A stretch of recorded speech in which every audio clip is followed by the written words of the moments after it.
मुबारक घड़ी है, कल सच धज कर, मेकअप रच कर, खूब जच कर देखो उसका मंच पर आना, किताब संविधान की आंखों से लगाना और फरमाना, मैं शीश को झुकाकर इस किताब को मन में बसाकर ईश्वर की शपथ लेता हूँ। रात ढलने दीजिए, दिल बदलने दीजिए, कल तलक ये बेवफा सितमगरों का बादशाह सब भूल जाएगा, नफरतें उगाएगा, दूरियां बढ़ाएगा, रोज संविधान की धज्जियां उड़ाएगा।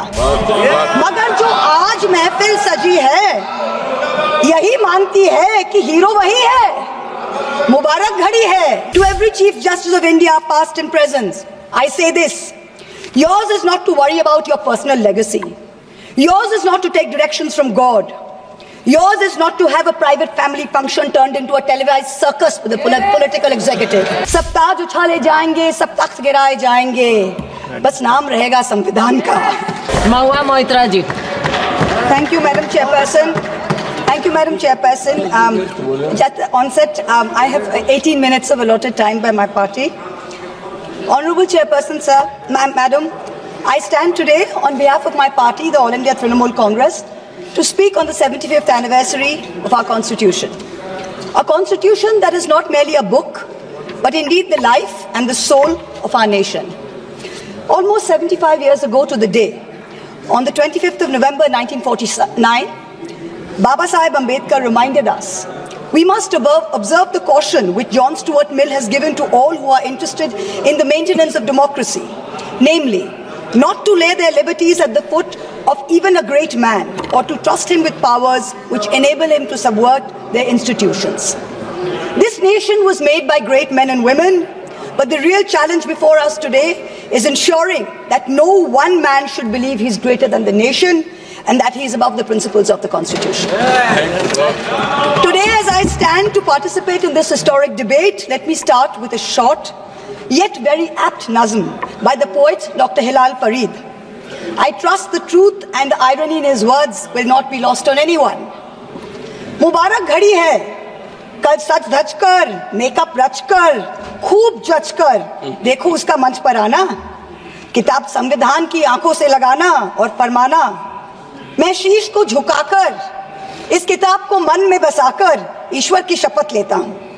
रात ढलने दीजिए, दिल बदलने दीजिए, कल तलक ये बेवफा सितमगरों का बादशाह सब भूल जाएगा, नफरतें उगाएगा, दूरियां बढ़ाएगा, रोज संविधान की धज्जियां उड़ाएगा।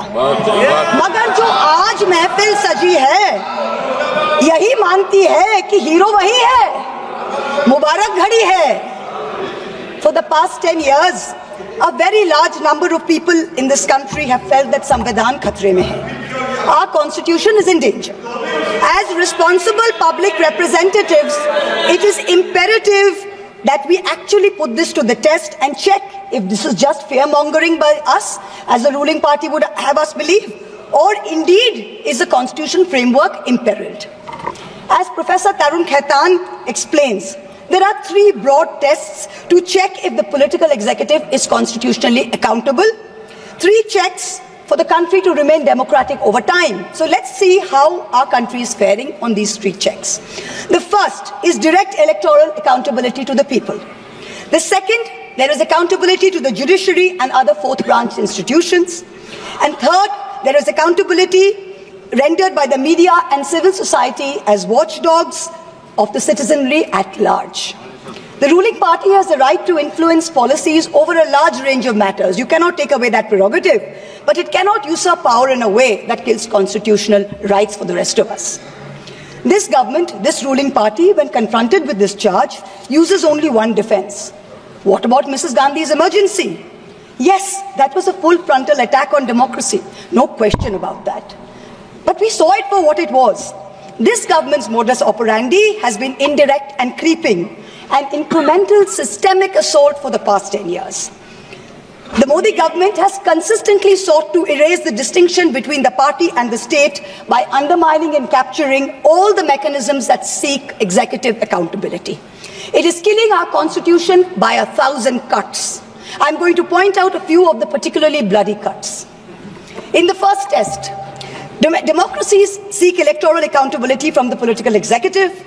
Measures such as electoral manipulation, voter disenfranchisement, biased campaign finance over time give the ruling party an unfair advantage. Voter disenfranchisement has reached epic proportions in India. In the past general elections, as well as in the recent by-polls in many BJP-ruled states, there were widespread, documented, caught on television cameras, caught on mobile phones, instances of voter suppression, from names missing to electoral rolls, by police used to threaten, beat and intimidate voters. We saw it in Rampur, we saw it in Sambal. Entire localities were being forced to stay home.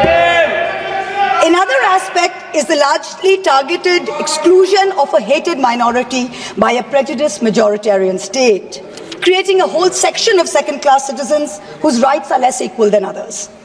This government brought in a discriminatory Citizenship Amendment Act that is openly violative of the fundamental right to equality before law. All the BJP state governments are competing with each other in bulldozer justice, demolishing homes, usually of minorities, without due process of law.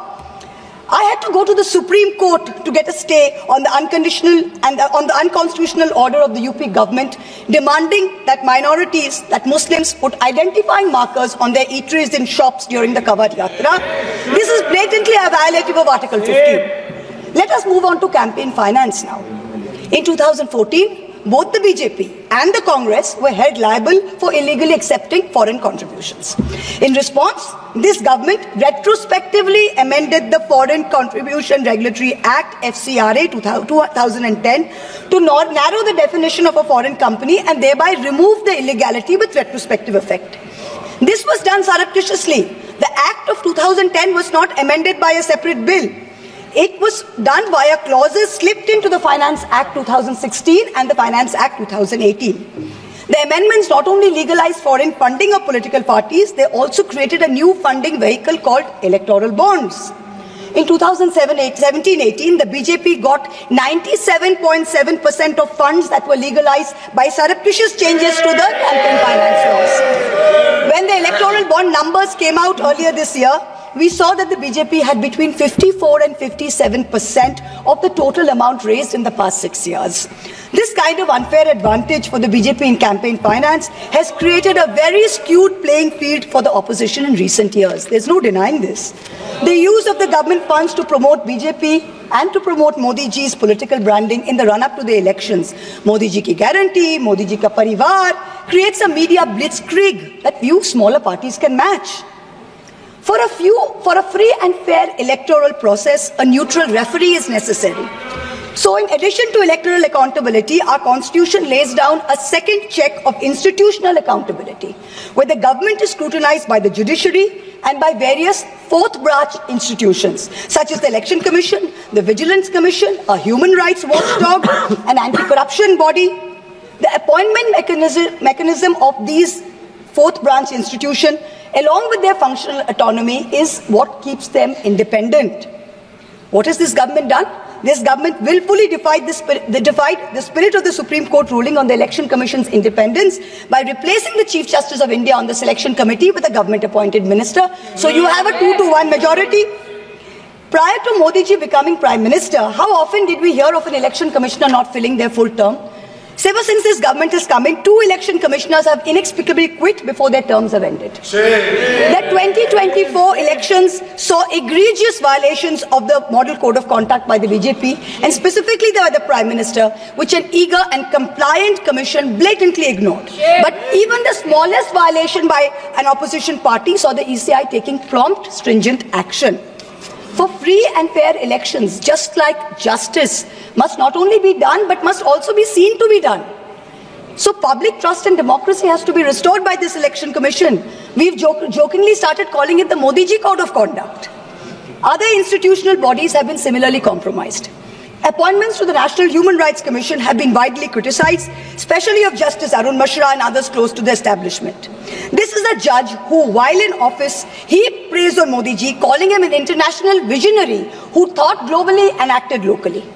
And lest the Treasury benches claim this assessment is a biased one, please remember, it is precisely this kind of appointments that have undermined the independence of the NHRC, so much so that the NHRC has lost its UN accreditation. The NHRC can no longer represent India or vote at the UN Council of Human Rights. Allow me to turn to a simple instance of what human rights under the rule of law means. The right to bail.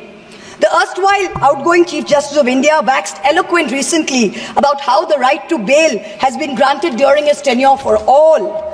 A range of under trials, from A to Arnab to Z for Zubair. His alphabet unfortunately seems abbreviated because it did not include G for Gulfisha Fatima, didn't include H for Hani Babu, didn't include K for Khalid Safi, didn't include S for Sharjul Imam, and U for Umar Khalid, and countless others. The former Chief Justice made it a point to say that the Supreme Court is not meant to act like the political opposition. We in the political opposition don't need the Supreme Court to do our job. We are not asking it to. But what troubles us is that some members of the higher judiciary appear to be doing their best to compromise the independence and integrity of our constitutional courts. I do not think that the framers of our constitution ever imagined a scenario where judges would rely on private conversations with God to write judgments, rather than on objective logic, on reasoning, and on the law and the Constitution. The Honourable Defence Minister in a speech this morning mentioned the courage of the late Justice H.R. Khanna to dissent in 1976.